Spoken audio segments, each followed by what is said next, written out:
Saudações, queridos e queridas! Está no ar mais um Renomado de League com todas as novidades e informações do melhor campeonato de clubes da Ásia. Aqui você ouvinte fica por dentro de tudo o que rola no mundo da J-League. É isso aí, galerinha. Resumão completaço da J1, J2, J3, JFL e muito mais. Como sempre, vocês estão na companhia dele, as falas, o Barburinho na apresentação. Comentários da lenda, do mito, do Bob Goods brasileiro, que é mais colorido do que não sei nunca, Mr. Thiago Recruz. Tudo bem com você, meu irmãozinho querido? Salve, beleza, bom dia, boa tarde, boa noite a todos os nossos queridos ouvintes. Estamos juntos, mais uma vez, para mais um Renomado Podcast. Eu tô admitindo que, mais uma vez, eu tô colocando aqui o que raios é Bob Good, cara. Tô jogando aqui na net. É porque assim... Eu admito que eu não entendi, tá? Tô vendo uns desenhos de ursinhos e uns malucos. O que é isso? É isso mesmo. É que a minha filhada, ela me faz... Mas é divertido também, eu adoro fazer isso com ela. Bob Goods é um caderninho lá. É caderno de é coisa de pintar, caderno de pintura. Que tá a maior febre aí no Brasil agora. Que não é só criança que tá fazendo isso, mas adultos também, sabe? Olha só. Serve como terapia, pra você relaxar, pra você aprender a pintar, sabe? Inclusive, minha filhada tá tão boa nisso que ela aprendeu até a fazer umas pinturas mais profissionais, né? Ela aprendeu a fazer sombra, luz, todas essas coisas de um desenho mais profissional, sabe? Ela tá aprendendo a desenvolver esse talento aí.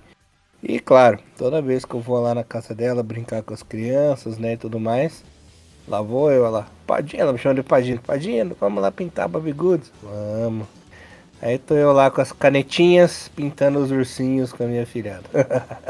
Isso só pra você ver, né? Acabei de pesquisar aqui Bob Goods e eu achei estranho, porque eu achei que era um cantor, alguma coisa assim, um ator, só que aí apareceu tanto anúncio de coisas de vender do Bob Goods e a maioria delas não são os livros, né? São essas canetas que você falou, né?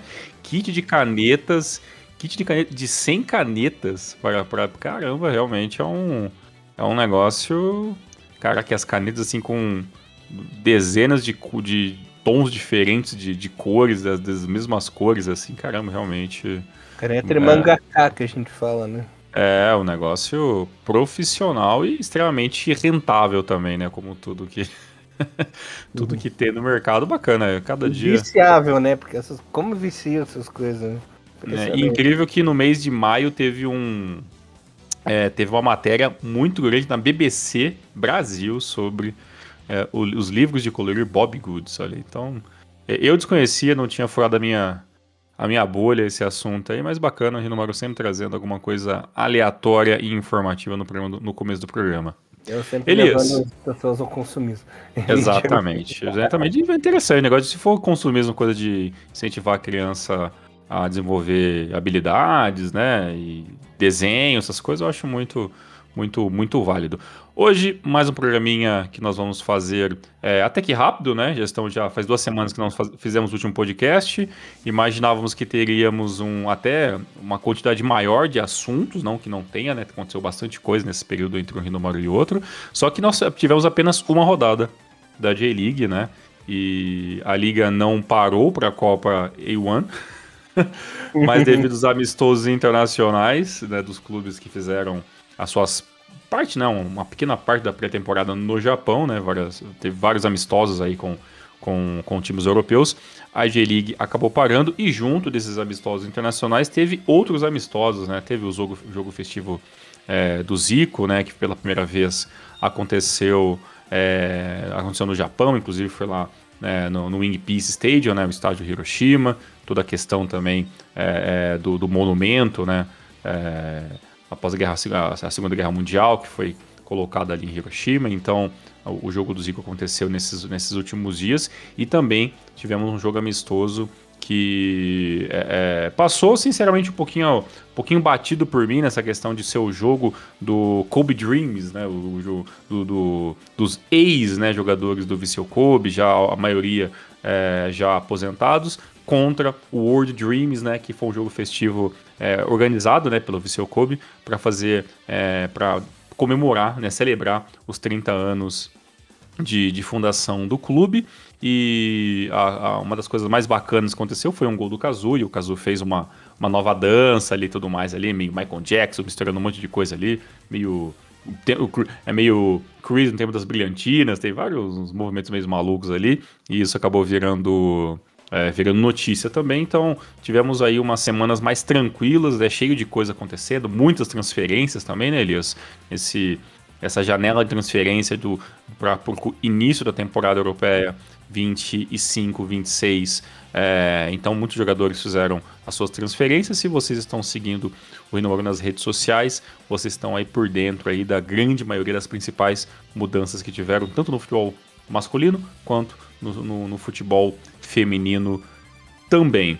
E aí tivemos, né, um pouquinho antes, Elias, deixa eu só ver a data, que aqui eu já não me recordo mais, no dia 20 e dia 21 do mês de agosto, tivemos, né, a rodada 24, né, e nesse meio tempo, após a rodada 24, tivemos 2 jogos da equipe do Ural Reds que estavam ainda faltando, né, que o Ural aproveitou esse espaço sem J-League para também colocar alguns joguinhos que ele estava devendo aí devido à sua participação no Mundial. E pelo que eu vi agora com esses jogos que o Ural fez, temos todas as equipes, né, com o mesmo número de rodadas, não tem ninguém para ter jogo ainda em aberto, então todo mundo tem 24 jogos jogados. Inclusive, já vou até cantar aqui a bola. O Urawa venceu a equipe do Shonan Bellmag, né, no jogo atrasado da rodada 21, pelo placar de 4-1, e a equipe do Ural Reds jogou no dia 27/7, né, 5 dias depois, jogou contra a equipe do Avispa Fukuoka e empatou em 0-0. E aí, claro, hoje vamos focar aqui na rodada 24, que teve os últimos resultados mais importantes e, né, a mudança de liderança mais uma vez agora com o Vissel Kobe sendo o líder da temporada atual, Elias. Tava indo numa coisa aleatória que eu imaginei o Kazu de Tony Maneiro, né? Do embalo de sábado da noite. Tony Maneiro é um nome genial, né? Tony Maneiro. Kazu Maneiro. Então, Tiagão, exatamente. Vou deixar mais pro final o jogo da liderança, né? Uhum. Eu vou abrir falando aqui sobre a incrível vitória aí do Vissel Kobe fora de casa para cima do Fadiano Okayama, né? Foi um jogo muito difícil para a equipe de Kobe, embora tenha aberto no placar no primeiro tempo, né? No segundo tempo, né, já foi um pouco mais equilibrado, o Fadiano já foi um pouco mais para cima, mas o time foi completamente destruído pela brilhante jogada do Miyashiro, né, que deu um chute por cobertura ali, marcando o segundo gol do Vissel Kobe. O terceiro gol do Kobe quase saiu, mas não saiu assim por um baita de um azar, né? Porque o Yuruki, ele fez um salseiro desgraçado pra cima da defesa do Fadiano, driblou 1, driblou 2, driblou 3, driblou 4. Mas aí a faminha falou mais alto, né, Tiagão? Ele tentou driblar o quinto jogador ali e por causa dessa finta a mais, perdeu a bola e não conseguiu aí marcar o terceiro gol da equipe de Kobe. E o Esaka no finalzinho foi lá e diminuiu de cabeça. Foi esperto o Esaka, né? Se adiantou ali à frente do goleiro, diminuiu. Ficou 2-1 pro Fadiano. Teria um resultado triste porque não pontuou em casa, né? Mas continua aí na sua 12ª colocação com 30 pontinhos. Dá uns 8 pontinhos, 7 pontinhos aí. Na verdade 8, né? Aí da zona de rebaixamento. O Marinos que tá abrindo a zona. E o Vissel Kobe assumiu a liderança com seus 46 pontos. Vou falar do líder primeiro, que falaram assim, nossa, mas o jogo mais importante não é o do líder. Não é o do líder, porque eu vou explicar depois pra vocês, né? Depois que o Thiago comentar algumas coisinhas de outras partidas também. Porque apesar aí do Vissel Kobe estar na liderança no campeonato, uma outra equipe que estava capengando aí, se recuperou, venceu e tirou a liderança de uma equipe que vinha em ascensão, né? Mas mesmo assim, é líder isolado, 46 pontinhos, faltando aí 14 rodadas, né, Tiagão? Para acabar o campeonato. Quem tava pensando que o Kobe não tava muito aí para um caneco, para um bicampeonato, estava redondamente enganado, né, Tiagão? Parece que o time estava poupando energias para usar nessa reta final, aí nesse sprint final, e pelo jeito vai dar certo, né? Se vai ser campeão, eu não sei, mas pelo jeito o time estava naquele banho-maria, naquela coisinha, para usar sua força total no fim. Vamos ver se vai funcionar. E ainda com essa questão de ter várias rodadas ainda, então muita coisa vai acontecer e a briga pela liderança ela tá bem acirrada, né? Porque apesar de você ter hoje dois times principais, que é o Viseu Kobe e o Kashima, lutando, né, por essa primeira colocação, já teve alternâncias, né, nessa liderança, né? Já teve o Kashima Reysol, já teve o Kyoto quase sendo líder também, né? Em alguns momentos tem o Sanfrecce Hiroshima diminuindo um pouco mais essa diferença e ficando 2 pontos do líder. Então você tem ali pelo menos 5 times, né, lutando diretamente pela liderança, e desses 5 times você tem 3 grandes nomes, né, que é o Viseu Kobe, Kashima e o Hiroshima. Claro, depois vem aí também como uma terceira, quarta força o Kashima Reysol, que já foi campeão da J-League, né, no começo dos anos 2010, e o Kyoto ali talvez um pouquinho mais cara de patinho feio, né, correndo muito por fora e tudo mais, lutando talvez até visando mais a vaga para Asian Champions League 2, né, mas ainda assim não dá para desconsiderar ninguém, né, para essa briga. Para mim, todos os times que estão ali com 40 pontos, que vai até o Matidas Zelvia, são hoje as equipes que estão sempre pleiteando aí essa primeira colocação. Mas é claro, o Viseu Kobe agora chegando, o Kobe tem todas as condições de lutar de igual para igual também por esse campeonato, e um campeonato que já se passou por vários momentos, né? Teve momentos de uma liderança quase que absoluta de um Kashima Antlers, que fez um primeiro turno beirando a excelência, e depois foi ofuscado por um Kashima Reysol com um time que mistura um pouco de velocidade nas pontas, com um coletivo muito, né, muito redondinho ali quando a equipe consegue encaixar, um adversário chato de enfrentar, ainda mais que em uma temporada onde o Reysol encontrou muito bem tanto o caminho do gol quanto o caminho da defesa também, né? Então, uma das defesas, se não me engano, a segunda defesa menos vazada do campeonato, segunda ou terceira, perdão, até porque o Hiroshima é a melhor defesa do campeonato com 18 apenas.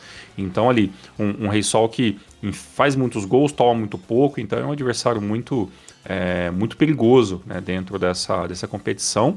E incrivelmente de tudo isso, né, Elisa, quando você pensa assim, poxa, se é uma das melhores equipes que estão atacando e defendendo um pouco, qual que será que é a melhor equipe que está fazendo mais gols, né? E todo mundo vai pensar que talvez seja o Kashima, talvez seja o Viseu Kobe, mas aí se surpreende quando vê que é o Kyoto, né? A equipe que mais fez gol no campeonato até agora, com 40 gols, com a pontaria fenomenal. O Kyoto dificilmente termina um jogo sem fazer pelo menos um gol, né? Para vocês terem uma noção, a última vez que o Kyoto não marcou em uma partida dentro da J-League, é até um dado até curioso, né? A última vez que o Kyoto passou em branco em uma partida foi no dia 25/5, na derrota contra o Verde, pelo placar de 1-0, né? Então, de lá para cá, já passaram passaram 5 rodadas praticamente, onde a equipe do Kyoto não sabe o que é jogar uma partida sem fazer um gol, pelo menos, né? Então, e isso ainda que teve Copa do Imperador no meio de tudo isso, que o Kyoto continuou marcando, então é uma equipe que realmente encontrou esse caminho do gol, com um coletivo muito interessante e com menos nomes badalados, né, do que os adversários que estão lutando diretamente pelo título. Então, assim, um campeonato bem bacana até o momento, e para mim o Fagiano Kayama, por mais que tenha caído um pouquinho de produção e de pontuação na tabela, né, com essas 2 derrotas consecutivas, vale lembrar que esse mesmo Fagiano surpreendeu, né, a equipe do Kashima, né, vencendo há 2 rodadas atrás o Kashima jogando dentro de casa, né, o Fagiano Kayama acabou ganhando pelo placar 2-1, e de lá para cá enfrentou 2 equipes muito complicadas da parte de cima da tabela, né, uma foi a equipe do Sanfrecce Hiroshima na rodada passada, que foi nos últimos do Maru, e acabou perdendo por 1-0, e agora sucumbe aí pro Viseu Kobe aí pelo placar 2-1, mas ainda fez um jogo nas suas limitações muito, muito positivo. O problema do Okayama é que agora ele começa a enfrentar uma sequência de times que estão sempre acima dele da tabela, e aí são jogos que normalmente vão ser mais pesados, né? Então, por exemplo, na próxima rodada, o Okayama enfrenta o Gamba Osaka, que teve ali uma recuperaçãozinha interessante, está se mantendo no meio da tabela, então vai ser um adversário meio chato para o Fagiano vencer. Mas para o projeto se manter na primeira divisão, né, Elias, dá para dizer que o Fagiano tá passando com louvor por enquanto, né? Tá sempre buscando ali lutar de igual para igual e mostra ser um adversário que tá na competição para se manter na primeira divisão, mas que vai tirar pontos se as equipes não trabalharem para entender como funciona esse futebol da equipe que veio da segunda divisão. E pelo lado da equipe do Vissel Kobe, né, é aquilo que o Elias falou, né? O Kobe chega e se deixar, o Kobe vai ampliar essa vantagem. Então, agora o Kobe chegou, vai ser muito difícil o Kobe não pensar, né, jogo a jogo, a manter essa diferença, né? Então, o próximo jogo é contra a equipe do Matida Zélvia, que é um adversário muito difícil, né? O Matida vem numa sequência muito boa e o Vissel Kobe, com certeza, jogando fora de casa, vai fazer de tudo para surpreender e fazer mais 3 pontos. Elias, eu separei alguns jogos para a gente comentar aqui hoje, e eu vou falar um pouquinho mais das equipes hoje, da parte intermediária para baixo da tabela. E hoje não falaremos de Marinos, né? O Marinos venceu mais uma partida, então tá começando a voltar a respirar, né, no céu da zona de rebaixamento, mas fez um bom jogo contra a equipe da Nagoya, venceu por 3-0, o coletivo funcionou bonitinho, e o Marinos conseguiu a sua segunda vitória consecutiva, o que é muito bom para a equipe que está buscando sair dessa situação inacreditável que é o Marinos 25, na zona de rebaixamento, acontecendo muita coisa por várias semanas consecutivas, o que foi assunto aqui do Mauro por muito tempo. Mas hoje, Elias, eu quero falar para você um pouquinho sobre mais uma derrota, né, da equipe do Shonan Bellmare, dessa vez para a equipe do Ura Reds, né, eu até falei que foi a derrota que acabou sendo meio acachapante, né, nessa rodada, né, por 4-1, um jogo onde o Marinos...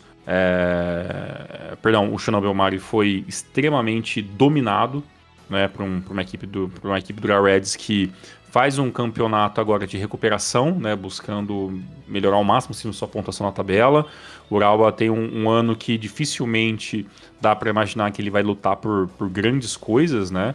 E o ano do Urawa tem um negócio meio esquisito, né? Porque essa questão do Mundial, claramente para alguns torcedores assim mais internacionais da equipe, meio que pegou meio mal, né? Então parece que agora a obrigação da equipe, né, para o torcedor é que impulsionar esse Urawa pelo menos a ficar entre os 5 primeiros colocados para deixar esse ano um pouco menos amargo, né? Mas eu acho que pro torcedor assim, talvez uma vaga na ACL2 do ano que vem talvez seja o plano de consolação mais esperado, talvez, porque realmente o Mundial não respingou tão bem para o torcedor do Ura Reds, né? Para os bolsos do Ura Reds foi incrível, né? Mas para o torcedor os resultados não foram muito bens. E nesse jogo o Urawa praticamente mata o jogo ainda na primeira etapa, né, com o gol do Hal Brighton aos 33 minutos. Teve um gol do Gustavsson que foi impedido, né, que estava impedido ali no lance, que já tinha abrido o placar aos 12 minutos.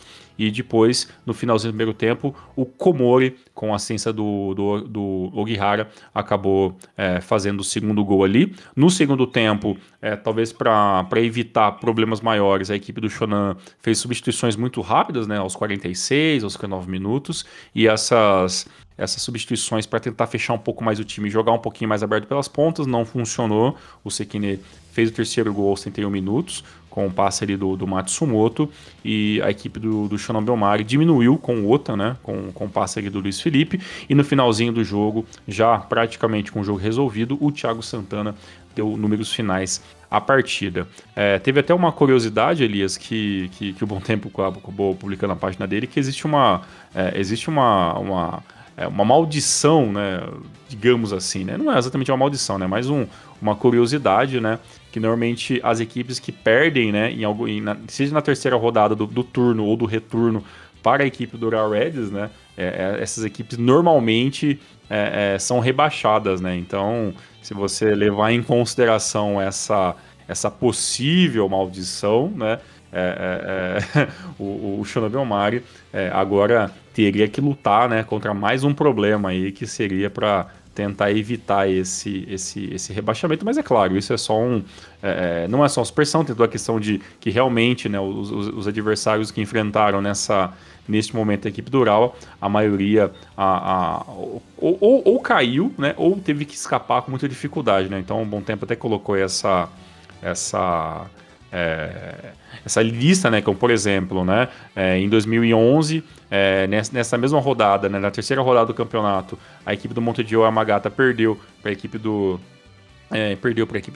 Urawa Reds e foi rebaixada, né? Então tem uma lista ali, né?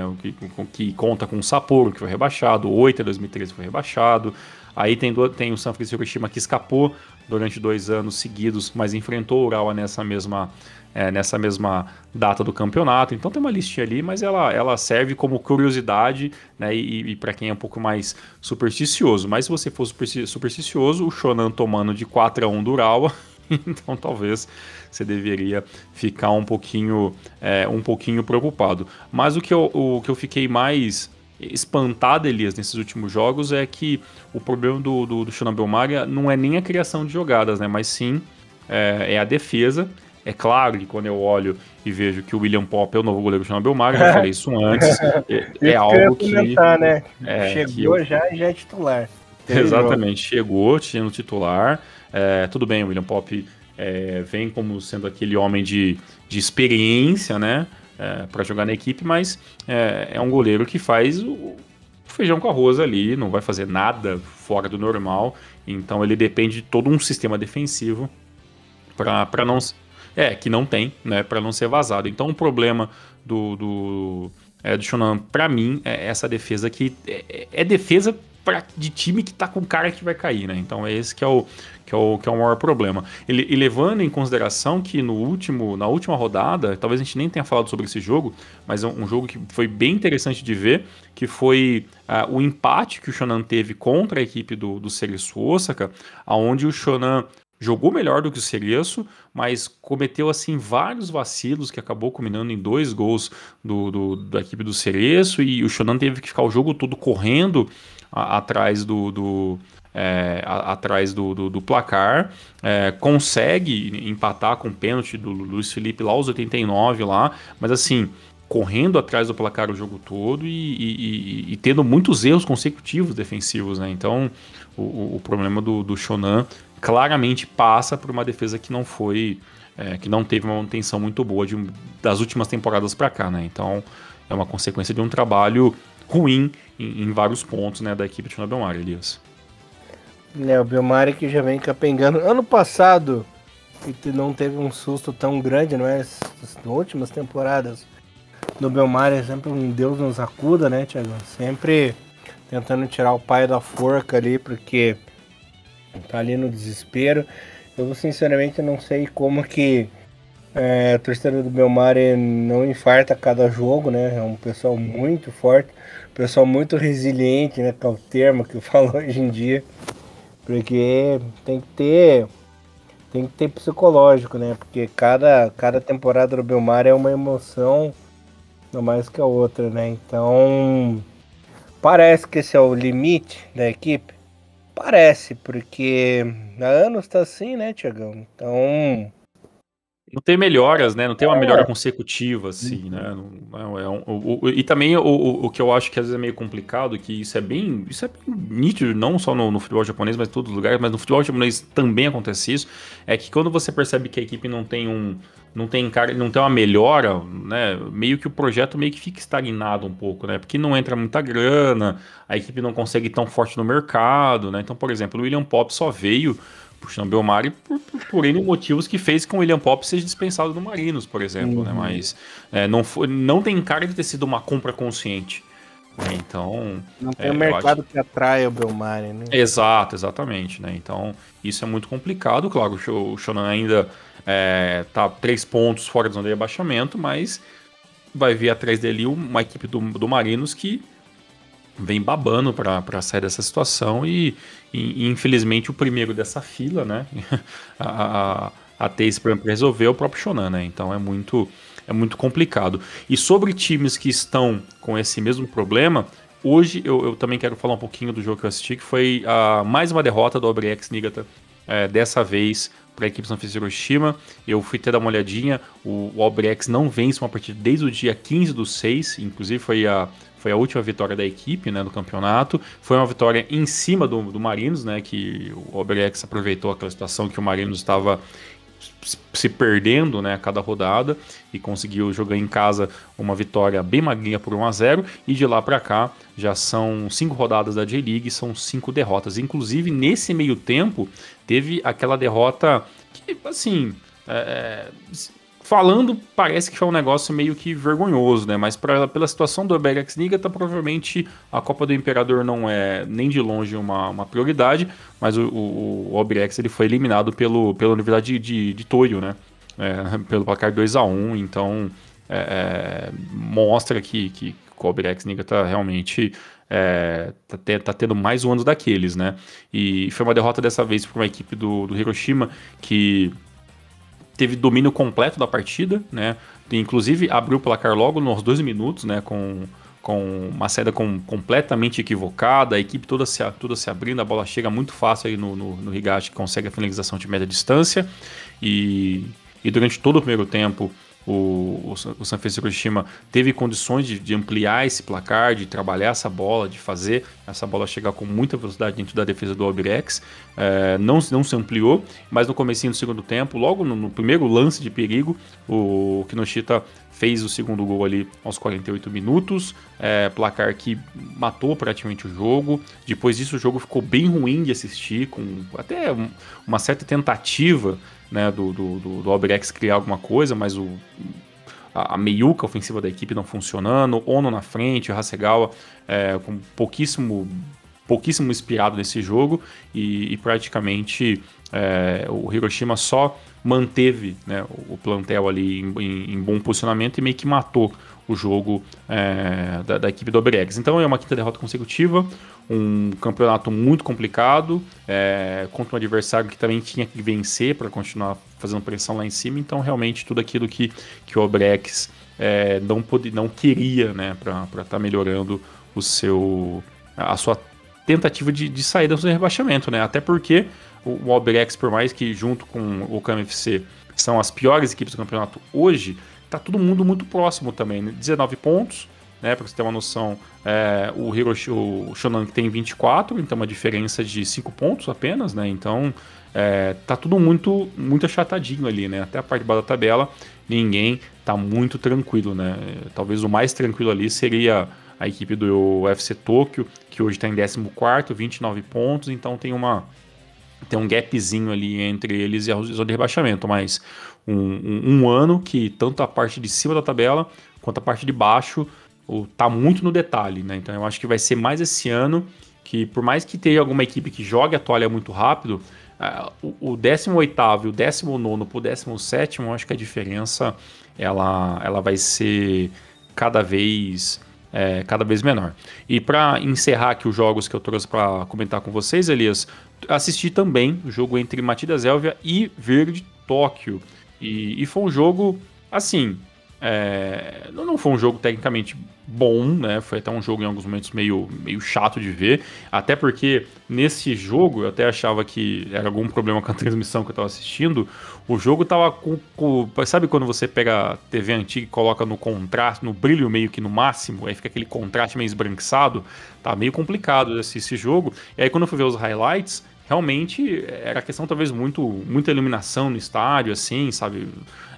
Talvez um dia muito claro, então ficou meio ruim de ver assim esse jogo, mas é um jogo bem interessante, um jogo onde mais uma vez o Verde jogou muito bem, mas esse jogar muito bem não significa que saiu com resultado, né? O primeiro tempo foi praticamente da equipe do Verde, teve ali 2 chances inacreditáveis na primeira etapa, que o Someno perdeu 2 gols na cara. O primeiro foi um cruzamento da esquerda, que ele bate errado na bola e a bola vai para fora. O segundo gol, o lançamento da direita, rasteiro, ele sozinho, ele já tinha passado da linha do goleiro, ele finaliza para fora, tentando talvez um chute rasteiro na trave esquerda ali. Então, Someno muito pouco esperado nessa partida, 2 gols que poderiam ter dado uma pressão enorme em cima do Matida Zélvia, e aí não acontece. e aí acontece um lançamento de lateral, a bola desviada, pinga, ninguém dentro da área fazendo a marcação,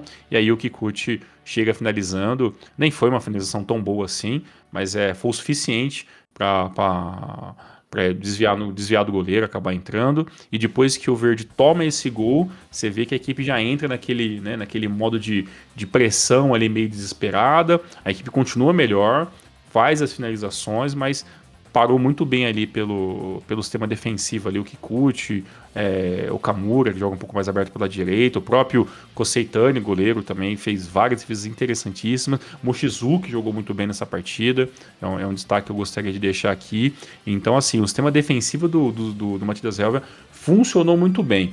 Ofensivamente, o Matidas ainda é aquela equipe meio Corinthians, né, em alguns campeonatos, né, tem uma defesa muito boa e um ataque que muitas vezes deixava muito a desejar, com finalizações erradas, muito pouco inspirado. Então, o Fudil lá na frente, nesse jogo, realmente não foi um dos melhores jogos assim, ofensivos da equipe do Matida. Mas assim, 1-0, a equipe saiu com 3 pontos, se mantém muito vivo, né, na sexta colocação e bota uma pressão extra aí, pelo menos na tentativa de fazer mais uma temporada positiva, se terminar entre os 6, 7, talvez 5 melhores equipes da J1 dessa temporada também. Então, assim, um campeonato muito bom daqui do Matidas Helvia. E eu falo isso porque o Matidas Helvia é a única equipe, né, Elias, que está invicta há um certo tempo, né? O Matidas já vem dentro da liga, né, com 5 partidas consecutivas, né, vitórias consecutivas. A última derrota do Matidas foi no último dia do mês de maio para a equipe do Yokohama F Marinos pelo placar 3-0, né, uma talvez das últimas boas partidas acachapantes assim, do Marinos, e se você contar ainda as 2 vitórias dentro da Copa do Imperador, a equipe do Matidas Helvia vem embalada com 7 vitórias consecutivas desde ali do comecinho do mês 6. O próximo jogo da equipe do Matidas Helvia, como eu falei, vai ser o Viseu Kobe, então é um jogo onde placar claramente vai ser talvez um pouco mais a favor a um futebol mais ofensivo que o Viseu Kobe vai trazer, mas o Matidas joga em casa, é um adversário que irritou muitos jogadores, né, muitas equipes e muitas torcidas adversárias no ano passado. Provavelmente não vai ser diferente, né? O Matidas não vai vender fácil essa vitória para o Kobe. Se o Kobe vencer, praticamente bota uma pressão muito grande aí em cima dos demais adversários. Então, Matidas, 5 vitórias consecutivas, vai enfrentar o líder na próxima rodada e vai ser um jogo imperdível para todo mundo ver. Maravilha, Tiagão. Realmente, o Matidão parece que veio para ficar, né? No ano passado teve uma campanha incrível e esse ano também fazendo bonito. Tiagão, para fechar aqui a nossa rodadinha falando dos jogos, depois eu comento nos outros placares também, vou falar de uma partida onde aconteceu de tudo, mas de tudo mesmo, né? Desde cometas a jogadores do passado, né? Jogadores antigos clássicos aparecendo em baraque, a lambanças bizarras, a golaços. Foi um menu para todo fã de futebol gostar. Mas por que jogadores clássicos, Mr. Barba? Eu vou contar para vocês já as coisas que aconteceram nessa partida. Fazendo aquele trocadilho, né, Thiagão? No clássico dos Kashimas, para quem sempre confunde. Ai. É uma palhaçada a galera errar o nome do Cachorro Sol, né, em 2025, né? É meio palhaçada demais, né? Mas enfim, né? Tem veículo Grande Guerra ainda, né? Sim, tem muita gente que tem muito site, né? Muita matéria, muito comentarista, mundo afora que ainda erra, chama o time de Kashima Reysol ainda. Isso é inacreditável, mesmo. Inacreditável. O Kashima Antlers bateu por 3-2 na equipe do Reysol, num jogo surrado, complicado, olha só, hein? E também levou muita sorte. No primeiro tempo, o nosso querido Léo Ceará. Tiagão, você lembra daquela história do cometa Halley que passa eu não sei quanto tempo? Sim. Aí no mundo, passou nos anos 60 a última vez, agora vai passar. Não lembro pra quem, ó. Deixa nos comentários aí pra quem entende de astronomia aí, astrofísica, essas coisas. A data que da próxima vez que vai aparecer o cometa Halley. Mas na verdade, nessa data foi no jogo do Kashima, né? Porque o Léo Ceará com uma bomba, a lá Cometa Halley, fez o Cometa passar um rasante na terra, né, Tiagão? Entrando na meta ali do Rei Sol, abrindo o placar, um golaço, né? Coisa linda. Uma obra-prima para contar como tá boa a fase do Léo Ceará, como o jogador se encaixou nessa equipe do Kashima, né, Tiagão? E tá muito feliz lá, abrindo o placar já no começo do jogo. No final do primeiro tempo, Tiagão, vou fazer uma pergunta para você, ó. Lembrando lá o que eu comentei dos jogadores clássicos. Você lembra do Oséias, atacante? Então, jogou no Atlético, Palmeiras, Sim. Cruzeiro. Lembra que tinha uma lenda que falava dele, que ele só fazia gol de cabeça estranho, porque ele fechava o olho na hora de cabecear. Só assim Poeda fazer gol, né? Foi mais ou menos o que aconteceu com o nosso querido Edão da Massa, num, num cruzamento na área ali. A bola bateu no zagueiro, ele fechou o olho, deu a cabeçada, a bola bateu na cabeça dele, entrou e fez 2-0, relembrando o nosso clássico jogador brasileiro Oséias, né? Metendo 2-0 no A bola jogo. bateu mais no ombro, né? Mais no ombro do que na cabeça Foi, do Eda, né? foi uma loucura. O Thiagão também ficou feliz, né? Porque Eu fiquei, claro, com certeza. o Edão convocado para Yuan, né? Voltando à seleção japonesa, marcando gol na J-League, né? Sendo decisivo. Nossa, o Thiagão O tá. que eu zoei o Thiago Bom Tempo não tá no gibi. Imagina. Ai, meu Deus do céu. Nem Loki foi tão cruel, né? Tão zoeiro. Em todos os sentidos, para mim, esse Thiago Bom Tempo. Mas. O Ressal tinha suas artimanhas, Thiagão. O Ressal tinha seus truques. E também diminuiu no fim do primeiro tempo com o Koyamatsu aparecendo outro grande jogador das antigas, invocado. Sabe quem, Thiagão? Ronaldinho Gaúcho. Alá Ronaldinho Gaúcho, naquele toquezinho safado por coberturinha, enganando o goleiro e a defesa do Kashima. Diminuiu para 2-1. O próprio comentarista, né, do jogo, me fugiu o nome do comentarista que estava falando ali da Zon, falou, ó, isso aí foi igual o Ronaldinho fazendo gol, né? Lá Ronaldinho Gaúcho na partida, né? Diminuindo o placar para 2-1. No segundo gol de empate, ó, a Kashima estava ganhando de 2-0 e deixou empatar em 2-2, né? No segundo gol da equipe do Rei Sol, aí não teve jogador antigo, não teve nada, foi um gol normal, né, Thiagão? Um gol bonito ali do nosso querido Segawa empatando em 2-2 já aos 31 minutos. No finalzinho do jogo, mais ou menos uns 39 para 40 minutos, uma infelicidade da defesa do Kashima, do zagueiro ter botado a mão na bola, foi um pênalti claro, né? Sem querer, mas foi um pênalti claro porque não foi um movimento tão natural da mão assim, né, Thiagão? No lance do defensor do Kashima.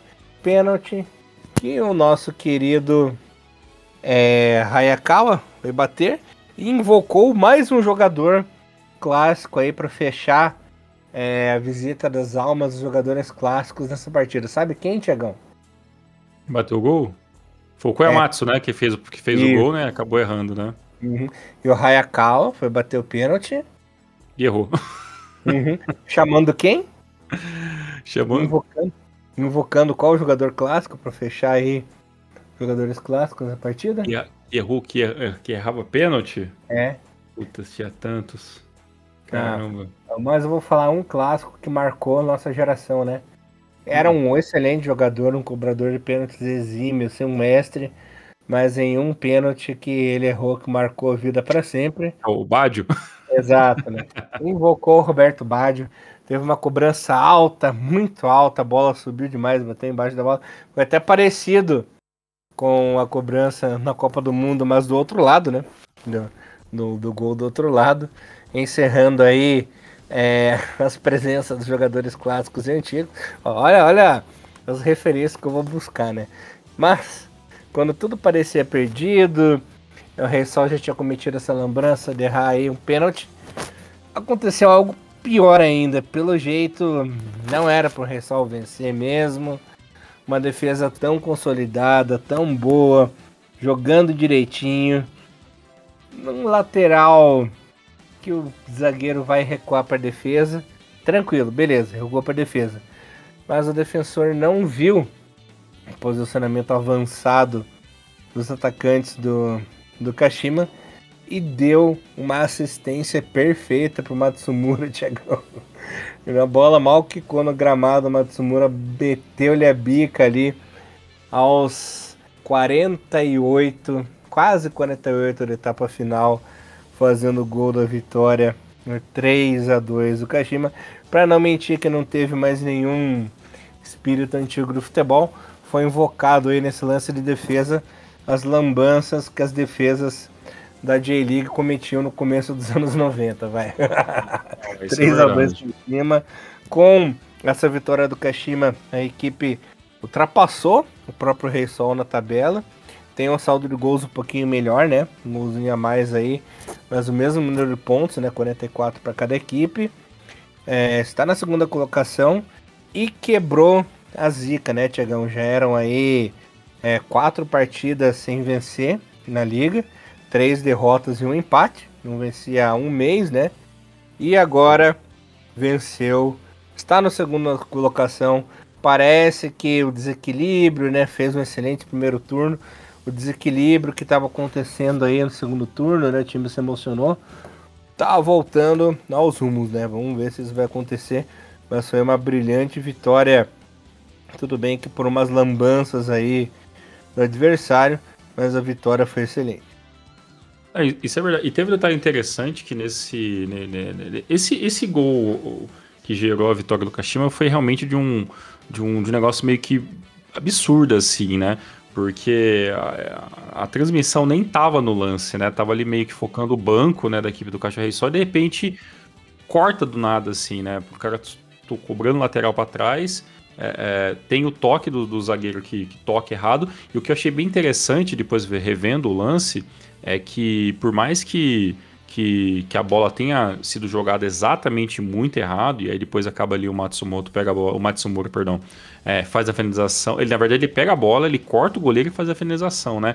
E o Tagawa tava no lance, e isso para mim foi muito, muito inteligente da parte dele, né? Porque o Tagawa, o tempo todo, ele corre por trás do lance, pra assim, não dar nenhuma, não dá nem margem de possibilidade de, sei lá, chamar um VAR, falar que ele encobriu o lance, que ele estava impedido, e aí meio que interferia na jogada. Então, assim, foi bem interessante como o Tagawa, sem a bola, ele faz todo o percurso correto para meio que ficar longe da situação, né? Para não interferir em nada e meio que evitar qualquer tipo de problema. Apesar que todo mundo fala não, né? Que a regra ainda é aquela que não tem impedimento em lateral, né? Então, a não ser que tenha mudado essa regra, não esteja sabendo, então a questão do impedimento seria algo muito difícil de acontecer, porque realmente foi a própria equipe do Rei Sol que joga a bola para trás, né? Então tem toda essa questão. Mas realmente um jogo aconteceu de tudo, né? Talvez uma noite que a equipe do Kashima não vai esquecer tão cedo, e principalmente a equipe do Rei Sol, né? Porque o Koyamatsu vem fazendo um campeonato, assim, excelente, né? Dentro das suas possibilidades, e ele poderia sair claramente como o grande herói da partida, né? Fazendo 2 gols e tudo mais. Então, o gol que ele fez foi muito importante, mas perder ali o pênalti naquela situação realmente pesou demais, e o mais louco acabou pesando para um último lance quase que inacreditável, né? Que acaba gerando ali o gol da equipe do Kashima. Então, assim, o Kashima tá fazendo todo o storyteller de ser aquele campeão com momentos históricos pro DVD do campeonato, né? Agora, falta a equipe do Kashima consolidar, né, esse campeonato, mas não tá tão fácil, né? Eu, sinceramente, após o primeiro turno, admito que já imaginava muito bem o Kashima sendo campeão desse ano dentro da J-League, mas as 3 derrotas consecutivas que fizeram a alternância de líderes acontecer, deixa em aberto, né? Será que o Kashima vai ser campeão? Tem condições, né? Mas também vacilou muito também, né? Então vai ter que correr atrás, porque agora a pontuação tá muito tá muito pró a equipe do vice-campeonato, uma equipe que não dá pra gente tá já descartando do páreo de maneira nenhuma, né? Muito pelo contrário. Eu acho que na próxima rodada tem tudo até para vencer a equipe do Shinobel Mario e continuar colocando pressão, né, em cima de Kashima, em cima do Vissel Kobe, então vai ser bem interessante. E só para vocês saberem, né, ou lembrarem, a próxima rodada a equipe do Kashima joga fora de casa e vai enfrentar a equipe do FC Tokyo. Maravilha, Mr. Thiago Henrique Cruz. Só falando aqui rapidinho nos resultados que a gente ficou devendo pra galerinha. O Verde do UFC Tokyo ganhou de 3-2 do Urawa. O Verde perdeu o clássico com uma batida por 1-0, né? Shimizu 2, Yokohama 1-0. Gamba 2, Frontale 1. Marinos 3, Nagoya 0, né? Resultado importante aí na escalada. E o Avispinha empatou com o Kyoto pelo placar de 2-2. Como você disse lá, Shonan Bellmare e Cereço ficaram no 3-3. Tiagão, a liderança é a seguinte no momento. Vissel Kobe, líder isolado, 46 pontinhos. Em segundo, Kashima, 44. Em terceiro, Rei Sol com 44 também. Equipes que estariam na CL nesse momento. Rebaixados no momento, Marinos 21, 18º. Yokohama FC, 19º, 19. E o Albirex na lanterninha com 19 também. Tudo muito equilibrado na parte de cima, mas também tudo muito equilibrado na parte de baixo, né? Você vê que a primeira equipe fora da zona é o Bellmare com 24 pontinhos só, né, Tiagão? Mas também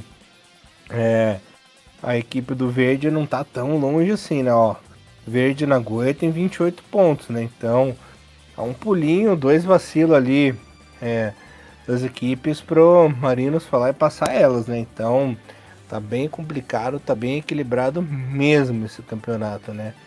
A artilharia no momento é do Léo Será com 14, do Kashima Hunters, e Rafael Ratão do Cereço com 11 golzinhos, meu querido. É isso aí, vamos para J2. A J2 também pegando fogo, mais fogo do que nunca, também na sua 24ª rodada, com os seguintes resultados: Sapporo 1, Sagan 0, Catalera 0, Omiya 2, Nagasaki e Vegalta ficaram no 0-0, Kofu perdeu para o Montevideo por 3-1, Fujieda 2, Hannover 2, jogo em que o nosso querido Thiago Bom Tempo participou. Jeff United na arquibancada, né? Não como imprensa. Jeff United e Oaki ficaram 2-2. Tokushima 1, RM0. 8-0 Imabari 1. Júbilo 1, Blaubitz 4. Nossa senhora. Hiroasu com uma moto 2, Mito 1. Apesar da derrota, o Mito Holyrock ainda é líder isolado, né, Tiagão? 48 pontinhos, mais líder do que nunca, mas isso aí nunca é 100% consolidado, que já vimos reviravoltas incríveis na J2, né? Em segundo, Jeff United com 42, times que sobem direto. Em terceiro, Vegalta Sendai 42, quarto, Omiya 41, quinto, Tokushima 41, em sexto, Nagasaki 39, pessoal aí do playoff, zona de rebaixamento, Cataler Toyama 22, 18º, 19º, Renault Yamaguchi com 20, e na lanterninha o RME, 20º, apenas 16 pontinhos, né? Bom, aliás, fica aqui o nosso abração pro nosso querido Thiago Bom Tempo, né, Thiagão? Assistindo jogos em loco lá no Japão, passando conteúdo bem bacana. Galerinha, não percam por nada esses próximos 3 meses, 2 meses e meio aí do Instagram do Renomaru e o TikTok também, para quem gosta, né? As reportagens e vídeos incríveis do Bom Tempo lá no Japão. Conteúdo exclusivo e vocês só veem aqui no nosso Renomaru, Thiagão. Exatamente. Nessa rodada da segunda divisão, Elias, o Mito perde para um adversário que, ao meu ver, não podia perder, que é um adversário que está muito abaixo da tabela, né? O Rosco Kumamoto aí hoje briga rodada por rodada para tentar ficar um pouco mais longe da zona de rebaixamento, né? Agora com essa vitória abre 2 pontos, né? Ali o Toyama, o Katsura Toyama, que até perdeu nessa rodada, ajudou de certa forma, né? O Roaço até essa esse leve descanso, mas apesar da derrota ainda tem 6 pontos de diferença, né? Então é uma diferença que dá para pro Mito Hollyhock e meio que dosando, né, quando frear um pouco mais, jogar com a equipe um pouquinho mais mista, mas ainda assim um resultado que poderia ser evitado, né, já que o Mito tinha todas as condições de colocar pelo menos mais 2 pontos, né, e abrir praticamente 8, né, se vencesse, perdão, ia abrir 9, né, se vencesse a equipe a equipe do Hasu Kumamoto. Do lado, né, das equipes que correm por fora, o empate do Jeff também não foi tão interessante, né? Tudo bem que enfrentou um Iwaki que foi até muito duro, né, nessa partida, mas um resultado que também poderia ter sido melhor, mas o Jeff, ele não tem o luxo de perder mais, né? Ele que vinha de 3 derrotas consecutivas, né? Até no último Renomaru que a gente falou da vitória, né? Se não me engano, foi no último Renomaru que a gente falou sobre a vitória dele contra o Monte de Yamagata ou da derrota. Agora eu não lembro qual que foi a rodada que estava no último Renomaru, mas no caso, após 3 derrotas consecutivas, o Jeff volta a vencer e agora volta a empatar. Então o problema é que o Jeff tem que continuar vencendo para colocar a pressão em cima do Mito e forçar o Mito acabar falhando em algum momento, enfim, para que essas equipes consigam diminuir esse gap de pontuação. A sorte do Mito é que os principais adversários deles no momento vão meio que se auto-enfrentar, né? Então, praticamente na próxima rodada, o Jeff enfrenta o Omiya, que hoje é o 4º colocado, que vem de uma vitória importante. O terceiro colocado, que é o Vegeta Sendai, enfrenta o Tokushima Words, né, que é o 5º colocado, e por finalizar ali, né, a equipe do Vitória Nagasaki, que hoje é o 6º, vai enfrentar o 10º colocado, mas vai enfrentar o Sapporo, né? E ainda vai enfrentar o Sapporo fora de casa, né? Então o Vitória Nagasaki tem toda essa questão de talvez tentar vencer dentro de casa com o apoio da torcida e pressionar um pouquinho mais ali a galera que está na 5ª e na 4ª colocação. Então, assim, por sorte dessa derrota do Mito aí contra o Hasu Kumamoto, a próxima rodada tem condição de vencer seu adversário, enquanto os adversários diretos meio que vão estar meio que se degladiando ali, e até em algumas partidas talvez acabe rolando um empate, o que vai facilitar bastante se o Mito continuar vencendo. Mas um campeonato igualmente tão interessante quanto a J1, né? Tá sendo essa J2, vendo aí esse incrível Mito aparecendo como um destaque quase que aleatório da temporada. Enquanto isso, a gente tá vendo um Jeff correndo atrás, o Vegeta Sendai correndo atrás, o Omiya agora com o novo investidor correndo atrás. Então, um ano bem interessante na segunda divisão também. Pela parte de baixo da tabela, Elias, eu acho que ainda não dá para dizer que a gente tem os virtuais, assim, né, com cara de rebaixamento, né, mas ainda o Ehime não sabe o que é vencer, né, nas últimas rodadas, o Renofa também já faz um bom tempo que não vence, apesar dessas últimas 5 rodadas são 3 empates, né, e a equipe do Kara Toyama perdeu 2 seguidas, tem um próximo adversário muito complicado que é a equipe do Oita, então tem tudo até pro Roaço conseguir vencer algumas partidas ou continuar pontuando e quem sabe, né, tirando até ponto de equipes melhores do que ele para tentar fugir desse rebaixamento, né, que hoje tá entre Renofa, Ehime, Toyama, Hasu Kumamoto e não dá para falar que também não está, né, o próprio Monte de Yamagata, né, que faz um ano bem morno, né, para se dizer o mínimo. Você vê que como tá difícil a situação aí também na J2 pegando fogo, tanto na parte de cima quanto na parte de baixo. Olha, Thiagão, pelo retrospecto de acesso, o Mito ele tá bem encaminhado, certo? Agora de título. De título é outro negócio, né? É o mais difícil, né? Não dá pra saber, porque a gente já viu muitas reviravoltas de título aí da J2 no fim do campeonato, inclusive equipes que estavam em 4º lugar, de repente subiram como campeãs, né? Então é bem interessante. Uma coisa que me preocupa, só antes da gente passar para J3, Thiagão, mais uma vez o que me preocupa é a situação do Júbilo, né? Teve mais uma pequena queda aí, tá se afastando do pelotão dos playoffs, agora já está a 3, né? Tá na 8ª colocação ali. O Consadole Sapporo conseguiu uma boa recuperação também, já tá em 10º, né? Teve um péssimo primeiro turno, principalmente o começo, né? O turno da equipe, mas vem subindo. Fico muito triste com o meu Kofo, que pelo jeito meu Kofo vai ficar eternamente na J2, fica na meiuca ali. O Kofo tá virando o CRB do Japão, né? Não sobe, mas também não cai. Vai ficar aí na J2 mais um tempo. E tá complicado. E o Sagan, antes de você comentar alguma coisinha, o Sagan parece que acordou também, né? Antes tarde do que nunca, né? Desse Sagan tentando fazer alguma coisa. O que é mais assim.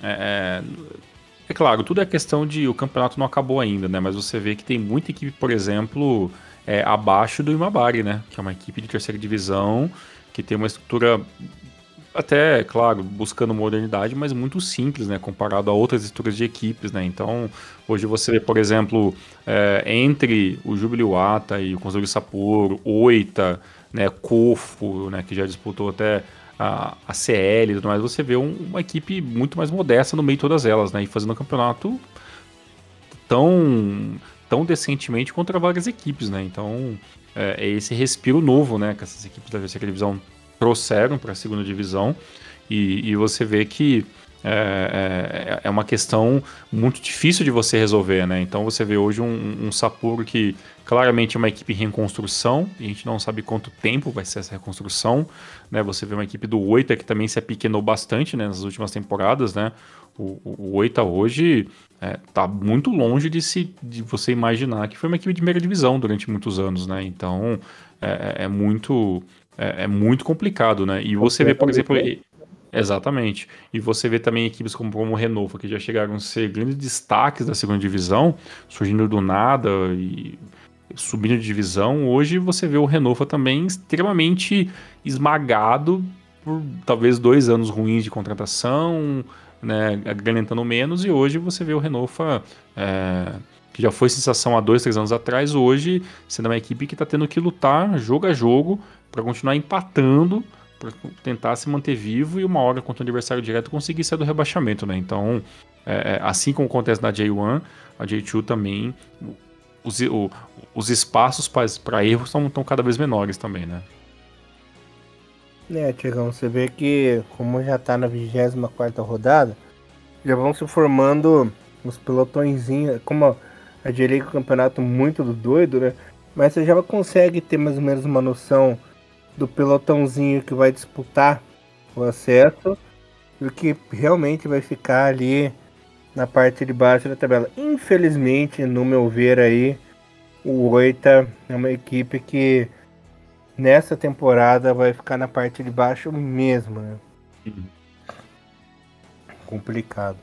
Mais alguma coisinha aqui ou vamos pra J3 agora? Vamos pra J3 e J2 a gente volta na próxima número, a gente vai tentando manter vocês o mais atualizados possíveis aí. Isso aí, galerinha. J3, 22 rodadas. Nara bateu o Tsuegen por 2-1. Sagamihara 1, Tegevaharo 0. Kochi United 1, Fukushima United 0. FC Osaka 2, Kamatamare 1. Matsumoto Yamaga 1, Gifu 0. Azul Claro 1, Giravans Trans. No clássico Totigaço, o Totig City perdeu pro Totigão, Tiagão. Totig 1-0 para cima do Totig City. Ryukyu 2, Nagano, parceiro 0. Perdendo até para os okinawanos. Fanraure 3, Gainari Totori 2. Guma 2, Kagoshima United 3. E é oficial. A equipe do Azul Claro é a Lanterna. Olha, quem diria, hein? Fez um campeonato tão legal em 2024. E agora na lanterninha, né? Tenho aí duas coisas para falar sobre a J3.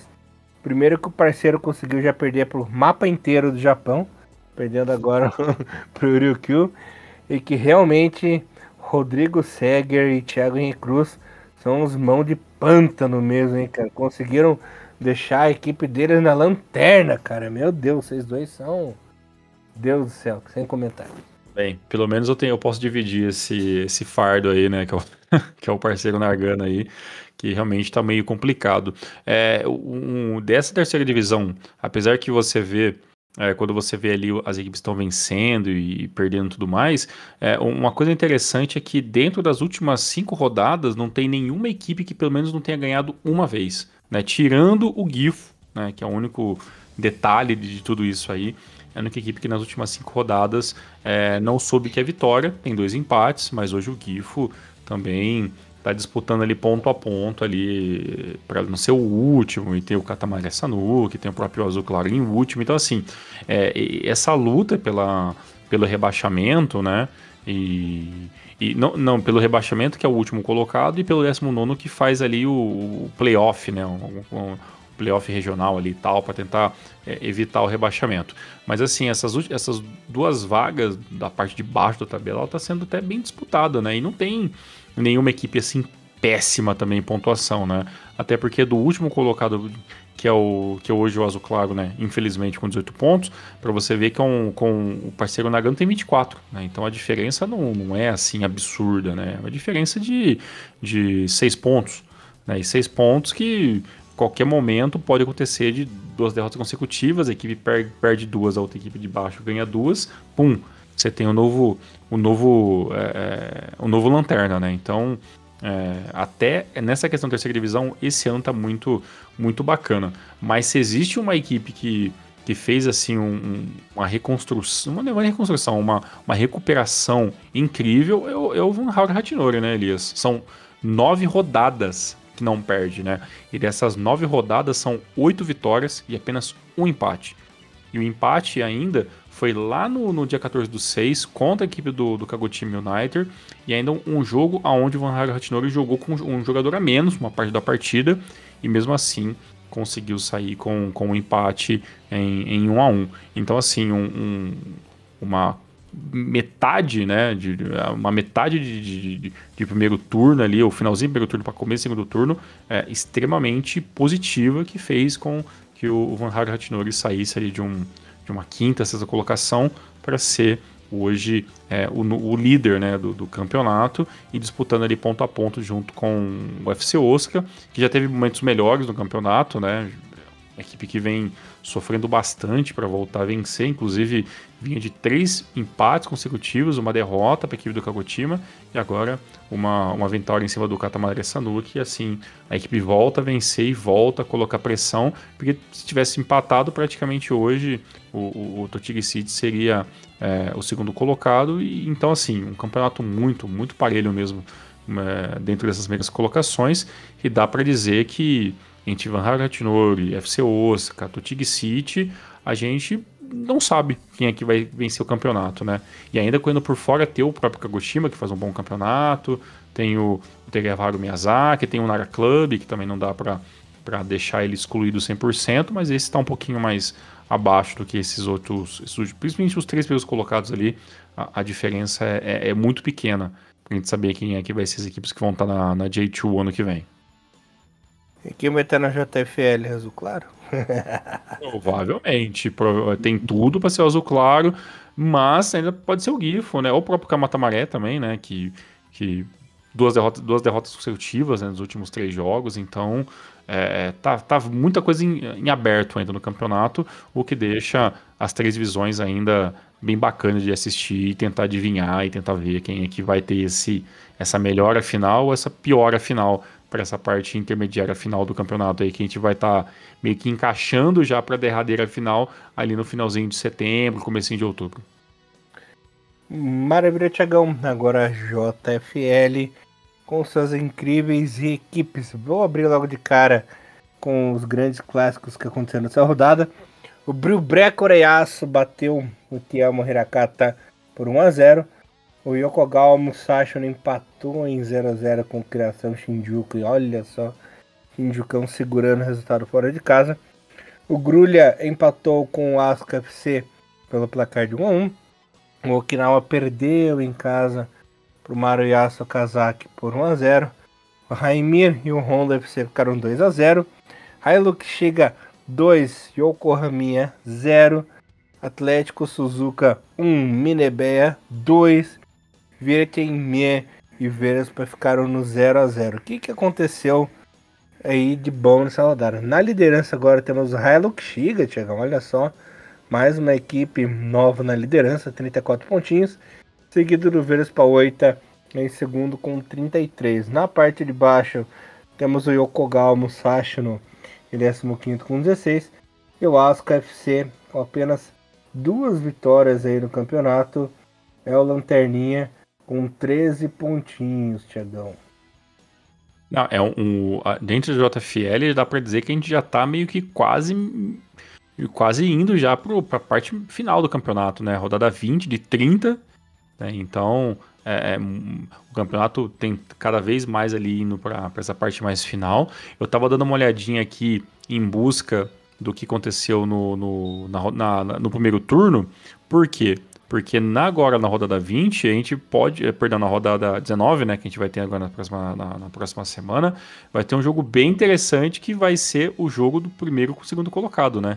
Então, deu ali os jogos do destino do futebol, né, que você tem um novo líder, né, que é o Hilux Shiga, e ele vai enfrentar o Vespa 8, né? E o Vespa 8 jogando comando de campo, né? Então, vai ser um jogo bem interessante aí pra gente estar acompanhando.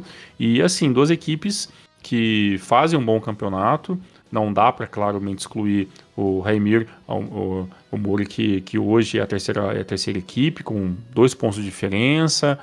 O Okinawa também ainda no páreo ali. Dá para dizer que até as equipes com 30 pontos ali, que é o Hurayasu, todos têm plenas condições de lutar pelo campeonato. Então o campeonato tá muito aberto ainda, né? Então, quem vencer entre o Shiga e o Oita vai ser o novo líder do campeonato e vai ainda manter ainda vivo, né, o campeonato, né, independente de quem ganhe, porque faltando ainda 11 rodadas, né, então, puxa, tem muita coisa para acontecer, viu? Tem muita coisa para acontecer e mais uma rodada que mostra que a JFL é um produto muito interessante, é um produto que eu acho que com o passar dos anos.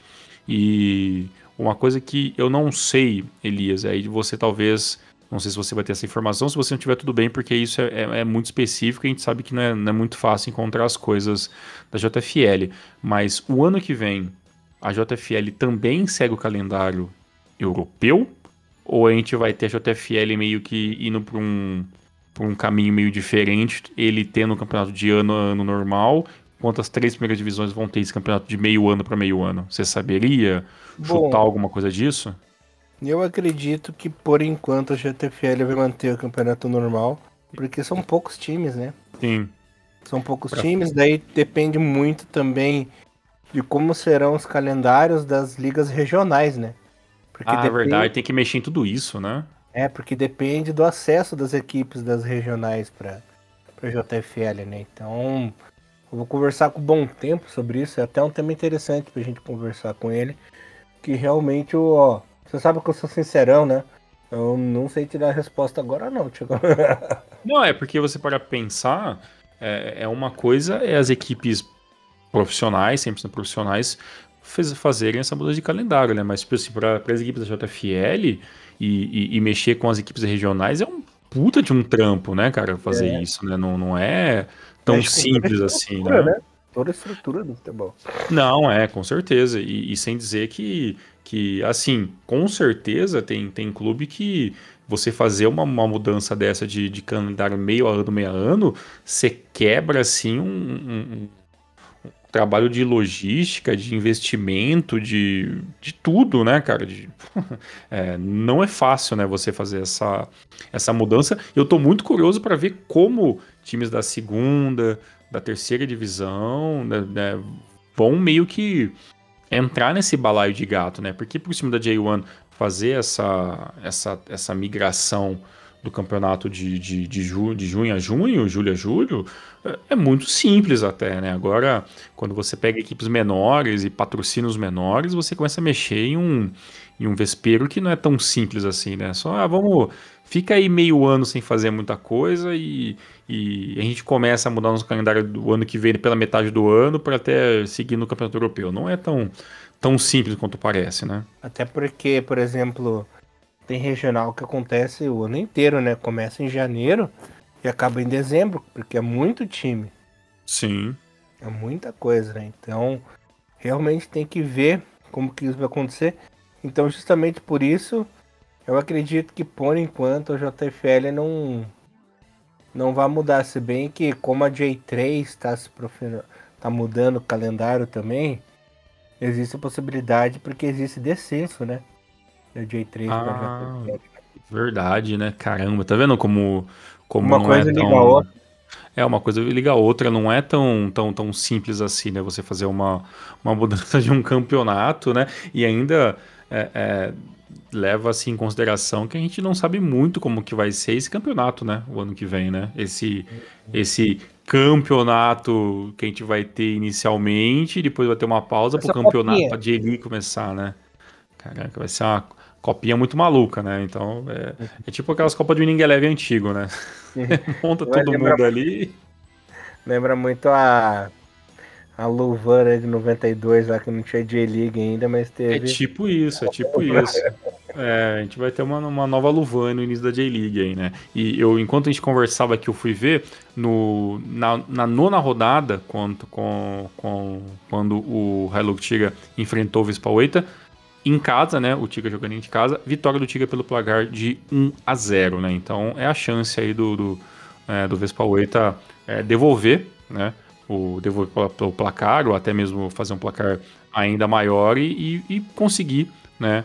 Essa liderança aí, né, para a equipe, que seria também muito importante. Então, como a gente sempre fala, JFL, apesar de ser muito difícil de ver os jogos, e quando você encontra os jogos, eles são de uma qualidade muito inferior, né, porque normalmente é uma câmera apenas, é um posicionamento muito mais simples, é um futebol muito mais parecido com Série A3, para quem gosta, né, de quarta divisão, campeonato um pouquinho menor, então é interessante. A gente sempre recomenda vocês procurarem pelos grupos pelos canais oficiais das equipes da JFL no YouTube, né? E se não me engano, a JFL também tem um canal próprio no YouTube, então às vezes eles colocam tanto highlights quanto alguns jogos que eles fazem a transmissão via YouTube também. Certo, Elias?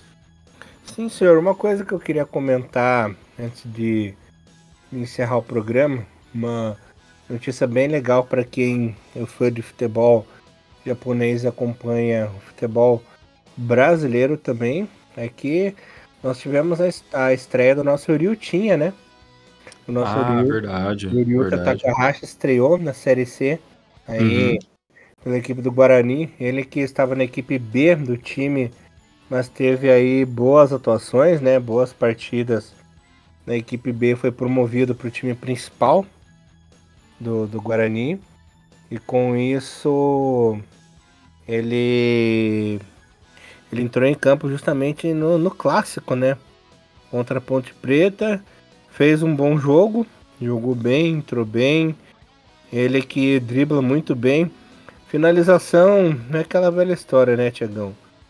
Finalização não é o forte dele, mas é um meia-direita muito bom, dribla bem, passa bem. O time deu uma boa melhorada ali na parte do vigor físico no fim da partida. E ficamos felizes, né? Mais um japonês em campos brasileiros, dando uma diferença. Ele que entrou com a camisa de número 20, né? Lembrando que a primeira experiência dele em solo brasileiro, ele que era da base do Gamba Osaka, né? Jogou na base do Gamba Osaka, estava no Giravanski Takyushu, né, Tiagão? Também jogou a J3 e a J2.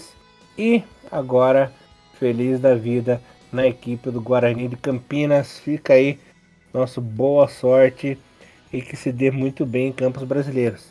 Quem sabe não joga no Corinthians ou no Coxa aí temporada que vem ou na outra, já pensou? É isso aí, verdade. Bacana. É sempre bom, né, a gente fazer esses adendos, né, das equipes, dos jogadores japoneses que vêm se aventurar aqui no futebol brasileiro. A gente tem algumas histórias que funcionaram, outras que quase funcionaram, outras tentativas que acabaram não funcionando, mas não deixa de ser uma experiência muito válida até para o crescimento do próprio jogador, né? Então, é sempre muito válido a gente fazer essas ressalvas. Apenas para lembrar vocês, já temos rodada da J-League nesse final de semana. Jogos acontecem no dia 9, 10 e 11, com aqueles horários que não ajudam muito ninguém, né? Que são jogos a partir das 6 da manhã, 6, 7, 6, 7 e meia e 7 da manhã. São os horários dessa rodada 25, mas procurem aí os jogos que vão passar, principalmente no YouTube Internacional, né? Da J-League Internacional, e também pelos links afora, que vocês também já estão careca de saber como conseguir por aí. Elias, tamo junto, ótima semana e até o próximo episódio. É isso aí, galerinha. Nos vemos na semana que vem. Renomaru, levando o melhor futebol japonês pra vocês. Valeu, galera. Até semana que vem. Tchau. Tamo junto, tchau, tchau. Sayonara.